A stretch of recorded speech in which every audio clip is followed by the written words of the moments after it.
maghuhumaling at magkakandara pa sa pagmamahal sa iyo ng iyong karelasyon. Ikaw lamang at bukod tanging ikaw lamang ang kanyang mamahalin at wala ng iba pa.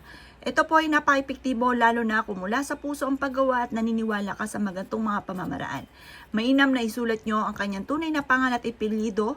Tuesday or Friday ang paggawa po nito at sa umaga nyo siya gagawin ng alas 7 ng umaga. At pagkatapos ay ibulong nyo po sa tatlong pangalan na ito, yung inyo pong tunay na pangalan ng inyong karelasyon, tunay na pangalan at ipilido at ibulong nyo ang inyong hangarin. Sabihin nyo po, sa pamamagitan ng aking ginagawang ito, ikaw ay manghuhumaling sa akin at ako lamang at bukod tanging ikaw lamang ang iyong mamahalin. Magkakandara pa ka sa akin at talaga namang ako ay susundin mo.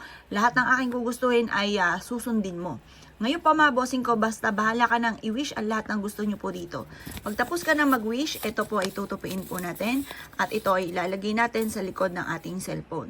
Asahan nyo po na magsusunod-sunod ang tawag sa inyo ng inyong karelasyon. Ikaw lamang at bukod tanging ikaw lang ang mamahalin po niya. Ikaw po ang laging pagkakaibigin po niya at wala ng iba pa. Siya po ay para lagi kang mamimiss at lagi kang i-update niya kung ano ang kanyang ginagawa at lagi ka rin niyang tatanungin kung ano ang ginagawa mo. Mararamdaman mo kaagad ang laki ng pagbabago po niya matapos siya po itong gawin. Lagi kanyang tatawagan, lagi ikaw lang nasa kanyang isipan. Proven po ito. Gawin niyo po ito ng pasikreto lang na walang kahit sino man nakakaalam. Kasi once may nakakaalam lang ganito, hindi tumatalab. Mas mainam, ito po ay walang nakakaalam. At alam niyo po ba, once ikaw ay gumagawa ng ganito, yan po yung mabilis ang talab once na ikaw ay naniniwala. May 100% na paniniwala. Kasi once na ikaw po ay may alinlangan, huwag mo muna itong gagawin dahil maaaring magalit ka lang sa ating mga pampaswerte dahil parang magiging effect po ito. Kaya kailangan ikaw po ay naniniwala sa mga gatong mga pamamaraan.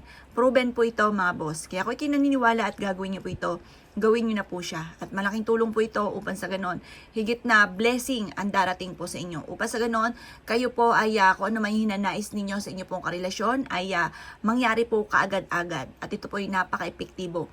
Mag-iingat ka dahil kung ikaw po ay